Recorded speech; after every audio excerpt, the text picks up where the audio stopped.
Bola. What? Cro? Do you know? If you Cro, do you know?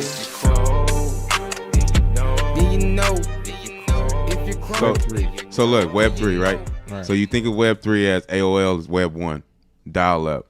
Right, that's Web 1, dial up, yeah. Web 2, we have right now DSL and stuff like that. Web 3 is virtual, bro. Okay. So we're changing. We are changing the internet protocols. Okay. I learned all this, and so I'm gonna give you a background of where I came from. So I was in ARC, man. Right. I learned everything you can learn in technology. What's the ARC? ARC is just community college. Just a place, just community college. Okay. It's a traditional school, right? Right. So going to traditional school, right, in college, right? This is in 2018. I studied everything you can think of in, internet protocols. But no one told me that these certain internet protocols would be changed. So it's like I'm learning something in 2018 that's going to be, eventually changed in 2019. All right. You know what I mean? Because that was like the gold rush, right? Right. Crypto, 2017 and 18 and 19. See, I was in school while all that stuff was going on. They were still making us learn the internet protocols of Web 2, bro. Right. So Web 3 is just, is the next internet. But think finance. Think finance and security. So you got 7 layers into the internet protocols. So you got those first, second, and third. The second and third is your security. You know what I mean? Leaving someone's possession, going into the next possession. Okay. So think of it that way. You know what I mean? And right now, everything gets scammed, right? How many things are getting scammed inside of the blockchain? Blockchain is our Web 3. Okay. Blockchain is ran from individual nodes across everywhere. Right. So there's no owner, but everybody's linked in doing the same thing. Yeah. So it's like community, right? Where we have to work together to make this happen. Think about Web 2, Facebook, right? So when you're on Facebook, what they're doing is taking your information, selling to the next person, right? So on Web 3, it's none of that. Like on Facebook, you have Facebook Hub is taking, charge of everything. So they're telling you can't post that. They'll block you. Right. We don't have. So it's kind of like blockchain don't have that. Okay. Right. Okay. So it's more like decentralized. I was Web just about 3. to say that decentralized. Right. So everything Web 3 is basically in that form. Yeah. So everything in Web 3 is decentralized. So it's like when you use your wallet. So you haven't got a wallet yet, right? Nah. So actually, I do. I have MetaMask. So it's like when you use MetaMask, they have their individual browser on there. That's Web 3. Oh, okay. You're going through their browser. You're not going through AOL. You're going through MetaMask browser. Right. Or you're not going through Microsoft Explorer. That's a secondary market. They control that. So MetaMask. MetaMask is ran from systems, nodes, computers, blockchains, and all that. The nodes are computers. The blockchain is the system. It's a system. So you got Ethereum blockchain. You got Solana's blockchain. You got the Cronos blockchain. You got Binance blockchain. So they're just different communities. Right. And then with the blockchain, that's how the communities record, I guess, everything. And then with the blockchains, that's how you have a safe delivery on what do you want to send. Right. So your blockchain is basically your line of defense. Right. And isn't that also how like they can say like this person owns this with the blockchain with the smart contracts, smart contracts and open orders. So when you're going through Web 3, everything is logged to your blockchain. So your actual address of your wallet is, just think of it like a social security card. You can actually keep that address. No one else can have it. Just like a social security card, it's just like a thumbprint, everything. Okay. So you keep that, and that wallet goes with you everywhere you go inside of your Web 3. Okay. So if you got lost, you can always get traced. If you thought something didn't come correct, you can always be traced. Okay, footprints, like you said. Yeah, everything's traceable on the blockchain. That's cool. And it's like, okay, now if it gets to that point, and let's just say hypothetically, we want to know about finance now, right? Our people, everybody, communities want to know about, okay, where's money going? You can actually figure out. When I go to the bank and give them $20,000, let's see if they're sending another $20,000 out to somewhere else. Oh, okay. Now this too reminds you, all this ties into NFTs, right? that NFT is a token, like a smart fungible tokens, right? right, Okay. like a smart contract we're able to do this, use this technology because Ethereum came and presented this. They basically took Bitcoin's technology, upgraded it where there's smart contracts, and now we can have NFTs. Where just imagine in the future your social security card is linked to you only, and nobody could ever scam you again. Now think about that. That'd be great. And this is super early. They're not even talking about this yet. This is just what I'm thinking is going to happen. That's why I think the NFT is so important. You know what I'm saying? And that's why it's important on a centralized level too, because it's like you can still be centralized inside of the blockchain. It's just that we get to see your transactions. Right. So it's out there for everybody to see. So it's back to giving the people the power. Right. Which we should have the power to see what's going on. Right. They said it belongs to us. Right. True. So we make it right. Yeah. Like, I mean, look, we have like a car insurance, right? And then you get in a car accident, boom. And the written contract says that they're supposed to take care of it, but they're going to give you the low end of the straw every time. They don't want to give you that money. Of course not. No. But on the blockchain, everything you do is going to be traced. Like now you could pull all this up. You know what I'm saying? All right, there's no going around it. There's no going around it. So in the future, just how big NFTs really are. Not just the JPEG, not just metaverse, not just a video game, not just a pretty picture. Like this is the beginning of the future. There's some real benefits in these NFTs. And I honestly think that not everybody understands yet. And this is just what my opinion. And that's why I'm here. And that's why I suggest everyone to get on now and start learning now. It's like okay, if we can eliminate the third party, right? If we eliminate third party, then what do we eliminate in real world life? We eliminate HR.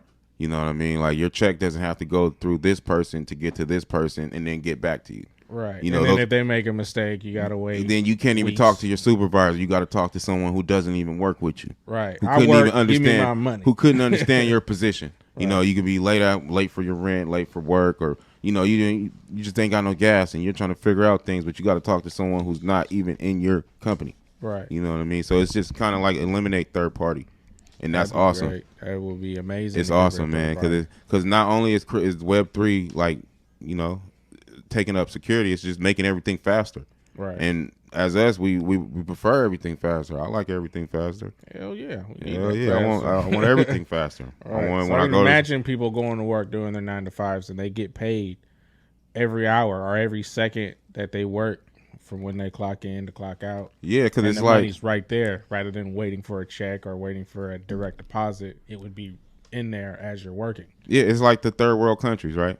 This Web3 is able to give these nodes out, or you using your computer or whatnot. Everybody has, computer systems, satellites, whatever's going on, right? You're able to now have a banking account in a third world country. Just now? In life, like yeah, basically just now. Like there might not be a banking system out there, but you can have a Web3 system where it's going to hold your cryptocurrency. I could live in the jungle with a DeFi wallet and have money in there. You know what I'm saying? Yeah. And spend it and shit. Yeah. Like, so. And trade. That's crazy. Yeah, trade. What's the first thing that people can do to get started in this whole new Web3 world? What's the very first thing? I'm talking people that are just working 9 to 5s. Crypto.com. Crypto.com. Well, that's just what we do, though. Download Crypto.com. Crypto.com. Yeah, just even Coinbase. I would say Coinbase, because Coinbase gives you a lot of knowledge. Like you actually get free tokens from learning.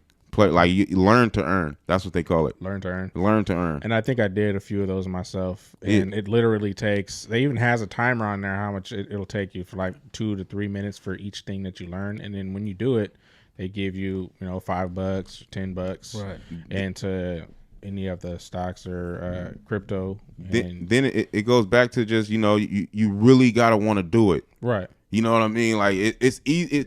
It's one of those things that you just if you don't want to do it, you won't do it.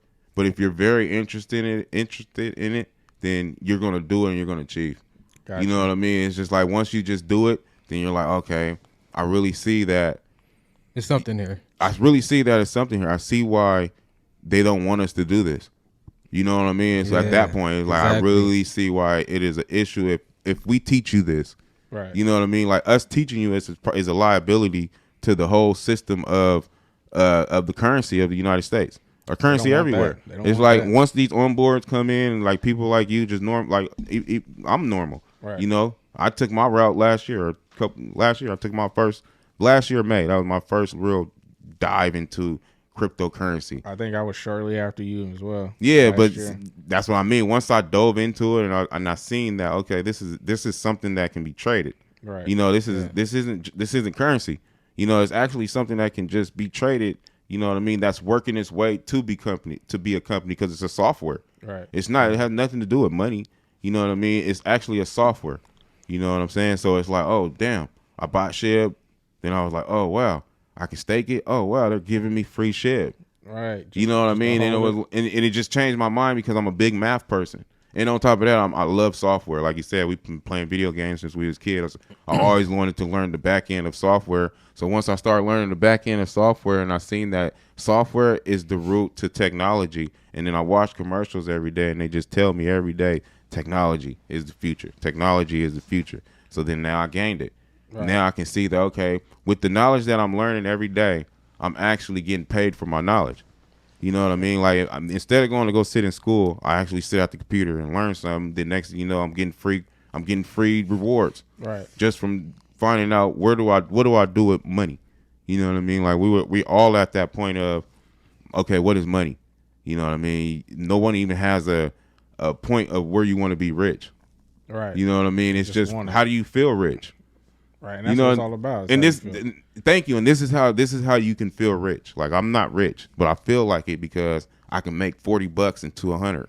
Right. You know what I mean? And that's what gets you into it. And then before you know it, you know, you doing different numbers than what you even started with. And like I said, I'm a math person. So it's like, okay, that same $40, what would that mean if I had 400,000? Right. What would that mean if I just go to work for a year and, you know, do my due diligence on where to put my money? Right. You know what I'm saying? And that's where it just kills me because that's where I'm at now. Like everything I do. And it's becoming easier and easier now. We all got cell phones to do this. So it's very, you know, attainable. And it's an opportunity, bro. Yeah. It's look at what you do for your entertainment. For all the people out there, look at what you do for entertainment. You know, watching movies, play games, anything like that. And take some of that time. 5 minutes, 10 minutes. It don't take long at all. And just see what it's like.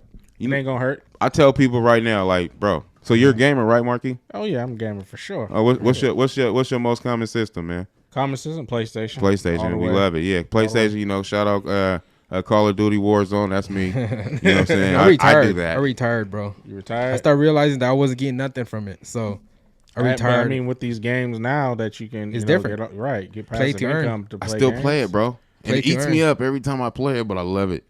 Yeah, just like we still gotta have free time though. Yeah, it's like my sure. personal entertainment. When I turn my phone off and I just say I'm playing this now. Like Warzone time. Most people like to watch TV shows and movies or whatever. I just play my game. Yeah, it's like, but that's what it goes back to. It's like, okay, all our life we've been looking for a game that can pay us. We probably never even knew the title of what that was. Right. We come from an era where it was like playing games was a waste of time and you were never going to be nothing if you played video games. Yeah. Just look at it now. Yeah, now we stepped into play to earn. But I think that about wraps it up for today. You think? Oh yeah. Yeah, for sure. I'm gonna come back, man. Thanks for having me here. You know, I'm here to stay. You know what I mean? It just feels good to be here because, like I said, I'm interested in this too, man. I want to get into this passive income game, man, because I think everybody should. No one should have to sit here and live the same old work until you're 65 and retire because, you know, a lot of people dying at 65. You know what I mean? Right. So what was it all for? Right. You know what I mean? I don't want to do that. I want to be free and I want to do everything that I want. I want to make money when I sleep. I just feel like that's the way that everybody should live. We're not going to let you onboard over to Ethereum either. We're going to bring you right here to Cro. Yeah. I'm ready. Yeah, we love Ethereum, we know, but they're the OGs. They're the OGs of all this Ethereum. Right. But I'm ready though. We're Cro, man. We see the most potential in Cro, so that's where we both connected really well with, you know. It's bringing us to the next level together. Yeah. Well, and then now let's Cro then. Now let's Cro, right? Let's Cro. Oh yeah, wait. Sequence, man. We seen your post, man. We love that, bro. Oh Thank yeah. you, Shout out to Sequence too. Sequence and Canvas. They before he gets out of here, bruh. Yeah. Sequence is the dev, man. He gave us a shout out, man. on Twitter. He created the whole Meerkats, man. Oh, Him and Canvas. Him and Canvas. But that's what I mean about how Web3 and the community, bro, is right there for you. Okay. He doesn't have to. No, hell no. You know what I'm saying? And that's cool that he did that. It's dope, though. man. We can leave All it right. at that, man. Love y'all.